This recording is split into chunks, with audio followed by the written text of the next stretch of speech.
Hello, babies. Yeah. I am the smartest man alive. I heard that before. Absolutely. God, Ray has really set us up for failure here in the old recording studio. Well, when you're following that sort of production level, I'm sure it's very difficult to pick up whatever pieces he's left in that production room floor. Yeah, you got to dumb it down. You really got to dumb it down to fit to follow the brass here at the Semi Sports Show. Speaking of dumb things down.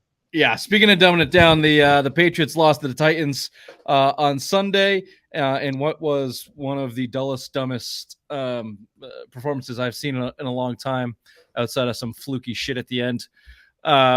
Look, dire straits again for the Patriots. A lot of the same shit, but I'll tell you what, Bobby, if I hear another jackass talk about how excited they are about Drake Maye after this game, I'm going to slap somebody. You should not be happy about Drake Maye or the Patriots after this game. You lost to yet again a 1-6 team. That's the second time in 3 weeks after losing to the Jaguars in London, in what should have been a loss to the Jets.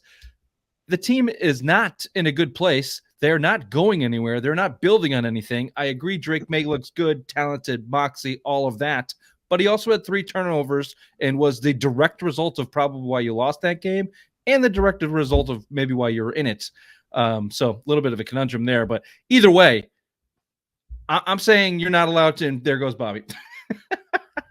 I'm saying you are not allowed to be happy about Drake Maye today because the Patriots are so bad. And until they start building on something real, you're not allowed to be happy at all. And we will continue to crush this team week after week as they show a overwhelming perfect storm of suck from this team. As we wait for Bobby to get back to the program, I'll just continue on. Solo Patty mission here from the Semi Sports Show and moi. We're going to be talking about pros, cons, and observations from Chief Bobby. Obviously our notes from the game in their overtime loss, Patriots overtime loss to the Titans. A lot predicated on Drake Maye. I get it. We'll have some good things to talk about as well. Kid's got a lot of skill, but I don't need my rookie quarterback running 100 yards a game to prove that. I'd like him to be in a better situation from a passing standpoint. So we'll be talking about pros, cons, and observations, of course, every week. And just like that, Bobby's back. I don't know what happened. The hell happened there? Yeah, I don't know. Me either. I rambled on for a couple minutes while you were gone, but why don't you guys give me your opening take? The New England Patriots are the worst coached team in the league. They have left wins on the table. They don't do anything specifically well week to week. Everything that they do as a coaching staff that comes through just seems to be luck. They don't have a plan, and it's clear that they will not be able to take this team forward as is currently constructed. Yep, agreed. A lot more wrong with them than players on the field. I don't know how they're going to fix it, though. Well, let's talk about it right here on Snapshot, Week 9. As Bobby puts it, a Mexican standoff of suck.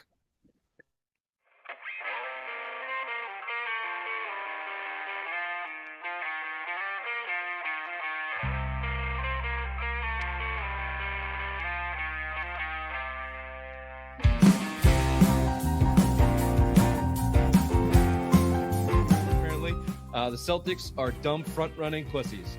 This is the same team they have been for 4 years running.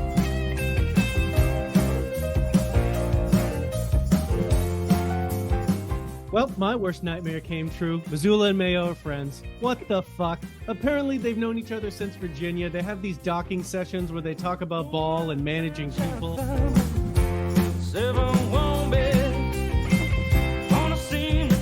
Vacation. I'm gonna quay all these. I'm gonna fucking watch them this week. Do you say quay? Is it not quay? It's Q. It's Q. It's Q-U-E. You idiot.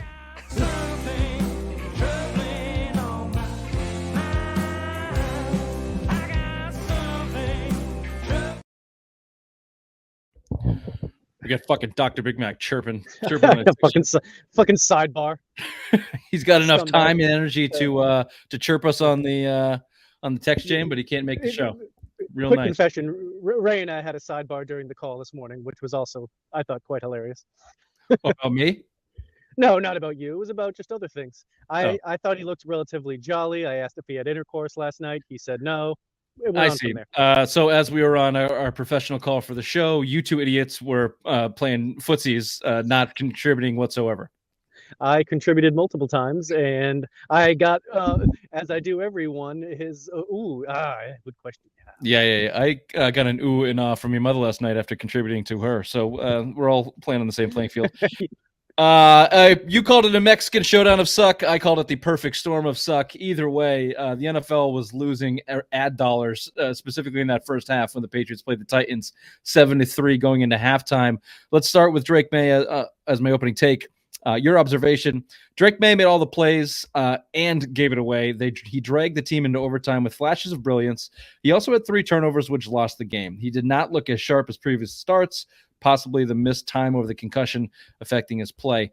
No one's talking about that either. Should he have even played? He didn't practice all week.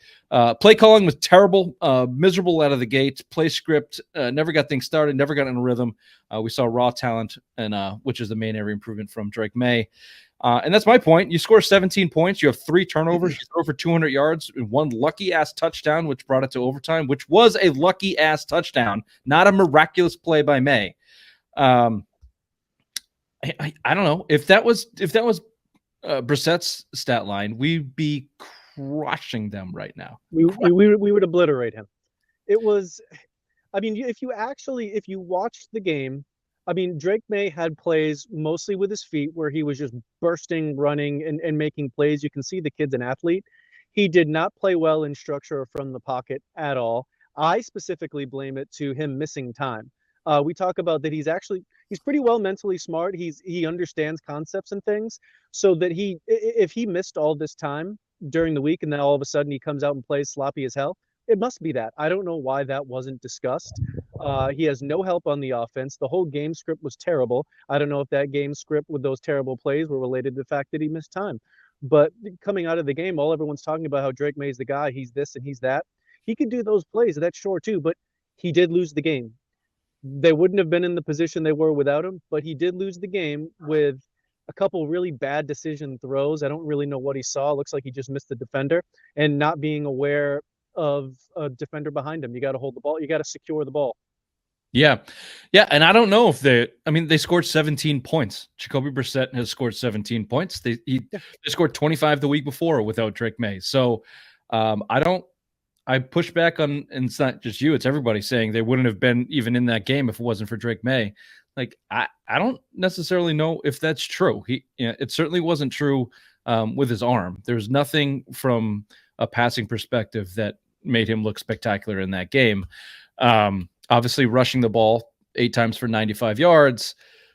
Yeah, that's a different story, but I don't need him doing that in loss. If you're going to go win 1 or 2 games this year, I don't need to see the fact that Drake Maye can run around for 100 yards. That's just playing loser-ass franchise football. We've seen it over and over and over again for decades. You draft the guy, you can't protect him, you put shit around him, he has to run for his life every other play, and you score 17 points, you lose in overtime to the worst team in the league. That's what are we celebrating? What are we celebrating? The fact that he's not Mac Jones? Fine. Is it that low? Is the bar that low? I guess it is. It is. If you listen to the media, that's all they're talking about. They're not even addressing all these other points. Yeah. And I think the rust is good. It was his worst game from the pocket that he's played this year. Left early, multiple occasions. I actually went big time journo here. I went all 22. I think I actually made Ray pay for it because there was already something set up, and I just said pay. Oh, very nice. Pretty sure it went to his. So who's laughing now, dickhead? And I watched some of the all 22 stuff from the Patriots offense. 2 things: May does leave the pocket early there, but the offensive line again was not great. Their route concepts are fucking stupid. They don't make any sense. They're too deep. They're all over each other. There's no spacing. That or the receivers are awful and are never open. Not a one is ever open unless it's a blown coverage or a soft zone. These guys do not get separation. I mean, there's been a receiving problem this whole time. In this game, they were not getting open. They don't do him any favors. And the first thing they really have to address line play on both sides of the ball. It is a complete clusterfuck. Well, as you put, the offensive line blows again. They changed the line configuration for the game the 8th time in 9 weeks. Last week against the Jets, we all said, I mean, maybe it was a win, so it was masked in the fact that they won, but it seemed like it was a better performance from the offensive line. Maybe we just overlooked it because they won the game, because they changed it around. They moved Nwinu back to right tackle, who's having a bad year, Mike Nwinu. He's down. And the line looked like it was trouble again, and a lot of communication. Again, I'm a big super professional major football guy now. I watch the all-22s, and these linemen, it's almost like they don't know how to – they are jumping off blocks when they shouldn't. They're blocking the wrong guy. They're just completely whiffing. So there's a combination of skill but also scheme from this offensive line that just doesn't work, specifically on, I would say, any screen pass that they tried. They don't set up any blocking. Like it's one-on-one. There's one wide receiver out there, and then they get the guy that gets the balls as the pass catcher on the screen. That's it. And there's like 5 defenders bull rushing the poor guy, and they lose yard on every single one, unless Jalen Polk is holding, and then Demario Douglas makes a play out of it. But other than that, they just last week in the Jaguars game, we actually talked about, okay, here was some plays where it looks like they kind of made sense. The opening script to the Jaguars game was kind of a big deal that we made. This week, it really looked bad. Like every play that they went out there to run looked like it had no instance of success or what success would look like in that play. It doesn't really make a lot of sense. I would like to know what their explanation is for not sticking with the same 5 that they went through, especially in a game whose defensive line, the Titans' defensive line, they have 2 really, really good defensive tackles, and you move your best guard to tackle. Yep. It seems like he probably should have been in there to help deal with that, which mid-game, they did that. They moved him back in. So another questionable decision. I don't know what their reasoning was. The coaching just is really bad. There's wins on the table. This team could have 3-4 more wins if they had just had it schemed up right. The coaching is terrible. The scheme, the offensive scheme. I was calling to fire Alex Van Pelt, I think, in week 5. I'm not moving off of that. There's no improvement. There's no creativity. If we want to blame it on rust from Drake Maye not practicing, fine, go for it. But that's not the case. It's been like this all year. And watching that from the wide angle in the all-22, there's no way these plays are going to work. I don't like. What does it look like in the film room? Like, all right, Demario Douglas, here's the deal. We're going to put you out there with Jalen Polk. The rest of us are going to stay in here and pretend to block the line. You go take on the rest of the secondary 1-on-6. Go for it. You got it. You're fast. And if you can't always blame the receivers for the route running, I'm sure if you're watching it and see that it just doesn't even look to make sense, it's got to be the play design too, where they just don't understand spacing in the modern NFL or how to create angles or how to create running lanes. The play to touchdown to Ramondre Stevenson, they ran Kendrick Bourne and Hunter Henry on 2 slants that went directly into each other in the middle of the field. And then they both saw each other, stopped, and then just ran around like a Chinese fire drill. And then the other 2 ran outs. They were at the 1-yard line or whatever, 5-yard line, and they ran fucking direct out patterns. It was like, that's really unbelievable. That sounds like our varsity basketball offense, where I just ran the baseline back and forth over and over and over again. Yeah, there's a level of let's keep it simple, stupid, and then there's that's just stupid, simple. So yeah, I don't know. The coaching, I don't know, has lost you 2-3 games maybe. Miami, Titans, Seahawks, the way they managed that game. What do you think of not going for 2 at the end of the game? They get the play, the miraculous play to Ramondre Stevenson, Drake Maye. Last play of the game, you can go for 2 and end it, or take it to overtime and take your chances. I think it talks coldly to the coaching. They weren't prepared to rush with a play call. You go to that line with a 2-point play if you have a play in mind that you feel really, really good that can get you 2 yards. But they didn't have that. So that's why they were always going to kick that field goal. If you're a better, well-prepared team, which you would just want to get out of there. You were chasing that game the whole way. Go for it. In this sort of a season, it is kind of if you lose the game, you're going to get shit on, but you go for the win here. That 100% go for it, but they weren't prepared. They didn't have the play. It just would have been some sort of a handoff or the good old Bourne run into Henry play. Yeah, you guys just run directly into each other. See if we can distract them enough to get somebody open. They will be so confused at the stupidity of the play call that Ramondre Stevenson will walk into the end zone. Yeah, that's basically it. At the end of that, Drake Maye is running around trying to keep his headset on, excited that they made the play. Tick, tick, tick, tick, tick. You're at 17 seconds before the field goal unit even gets on the field. So, yeah. They're another example of being unprepared. Another end of the half where they mismanaged the play calling and mismanaged the clock. They got two nice, easy pepper throws to Kendrick Bourne on the sideline. Drake Maye, is seeming to be all right. And then they go to a fucking draw play for no reason whatsoever, get stuffed, let the time run down, and then on 3rd and 1, they get stuffed again and kick the ball away. They should also, just again, another point, they should run the 2-minute offense as their primary offense. They should go no huddle. It is the only time they move the ball. They can't run block. They should just literally go back there and run spread 2-minute, because that's when they move the football.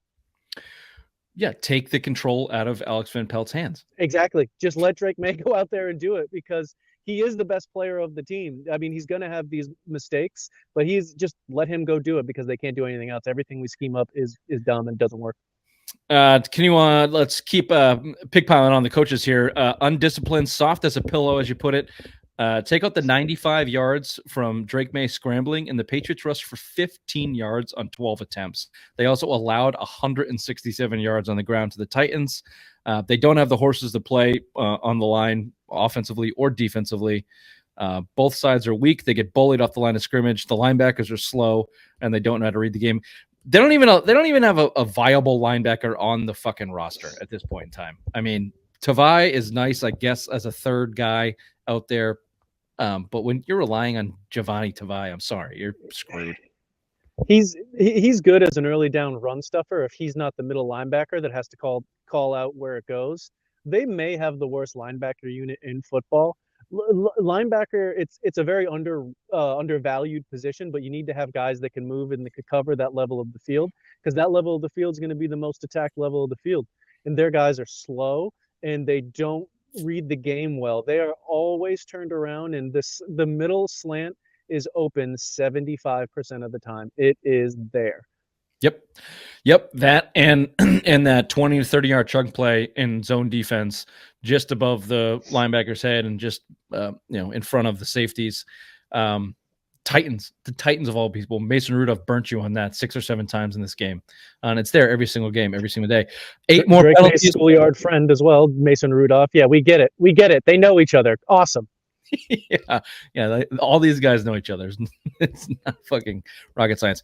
8 more penalties for 58 yards. Not to be out. The Titans 10 penalties for 67 yards. Both teams committing them at worst possible situations. 3 massive holding calls for the Patriots that took away first down runs or a throw from Drake Maye stood out to me. But then Kendrick Bourne had his false start and then ran a 3rd down route about 3 yards short of the sticks with the completion, like single-handedly ruining that drive. And then Jalen Polk showed up. The only time Jalen Polk shows up on the play sheet is for a holding call and an illegal formation call. So penalties again.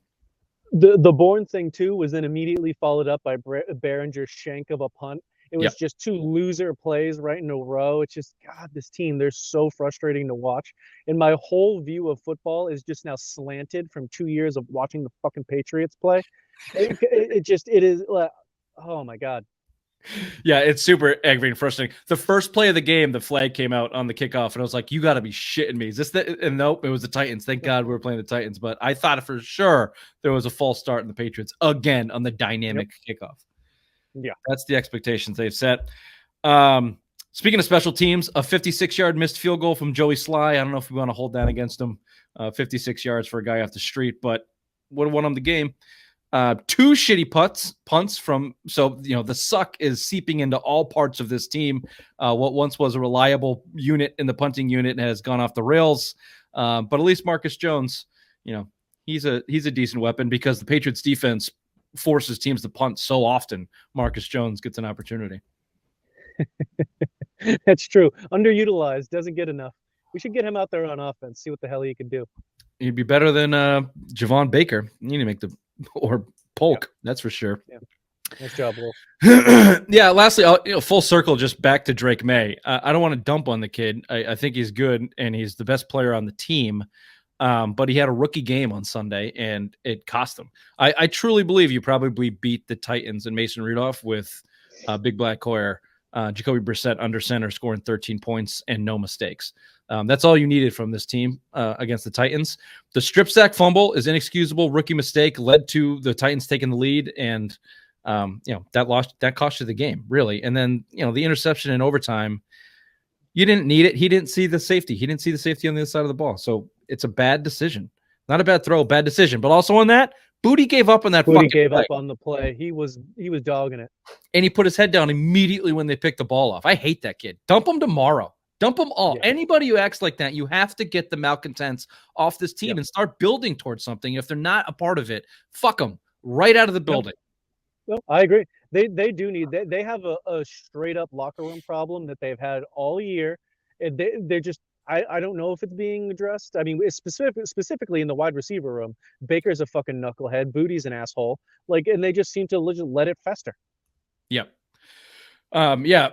I mean, I like Douglas. I think Douglas as a slot receiver, if you had some talent around him, would be okay. He's a good player. He'd be a great number 3 slot guy.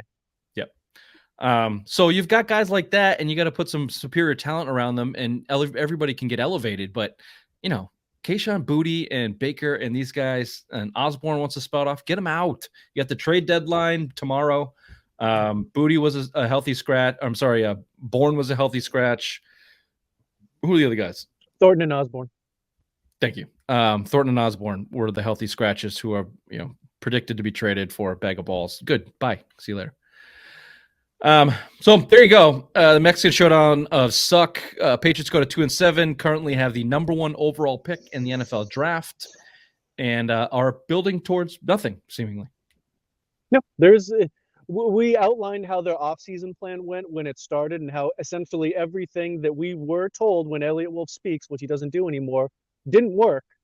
And now here we are now. And that's the individual who we're going to choose to. The Patriots will need a great offseason. It can be done. The ammunition's there, and they have the means to turn this into a competitive team next year with a good quarterback. That's who we have. Yeah, it just sucks. Week 9, we're already talking about next year's offseason, while the other half of the population is talking about how great it is to have Drake Maye. Newsflash, dingleheads. Drake Maye may be Dan Marino, but how many times do you need to see an NFL franchise fail a good young quarterback to realize that you should not be excited about Drake Maye? Spend your energy burning this team on the failure everywhere else around him, because that's where the team is heading. That's where the team is. That's where the team's going. Doesn't matter how good Drake Maye is. And he wasn't even that good on Sunday. So shut up. Yeah, no, I agree. And the rest of the media needs to get on board and stop feeding into it. I agree. All right. Well, there you have it. This has been the Simple Mind Sports Show Snapshot Week 9 Mexican Showdown of Suck. Rate, subscribe, review. If you're on the platform here, check out our profile and click the link. Dr. Big Mac was not here today because he's doing extra special work on the top 5 women wrestlers of all time, exclusive coverage with the click in the bio here. So you're not going to want to miss that. I mean, he missed today's program just for this research. We're going to keep the details to himself on that one. He's going to go to bed early tonight. He'll be tired. Yeah, he's only got one hand free to text us shit talking. Exactly. So again, link in the bio for that stellar content. Until then, we'll see you Thursday night on YouTube, Twitch, Facebook, talking some more Patriots and everything else New England sports. We'll see you next time. Bye-bye.